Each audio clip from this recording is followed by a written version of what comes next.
Michel, it's my pleasure to be here today with you in the Collège des Bernardins.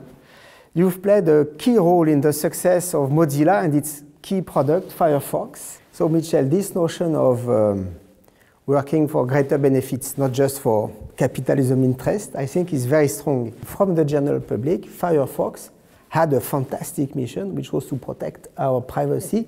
Yes, and a belief that open processes are important for security, for society to understand, for public benefit.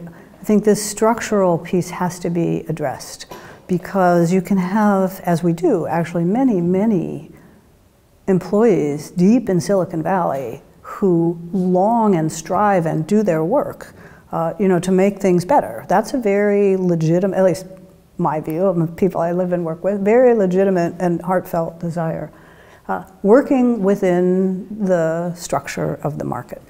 And so you can see some changes now. In the United States for a long period, there's been the Chicago School, this view that it is a dereliction of duty for the director of an organization to think about anything other than maximum financial return, right? And so I think of that as the equivalent of making our corporations psychopaths.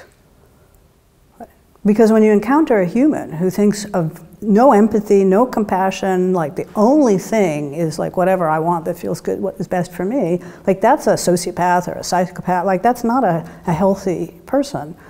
And that used to be like, and it still carries that. Like you'll have directors, well-meaning, thinking, well, can I and to what extent could I consider something other than maximum return? So that's an unhealthy system for society.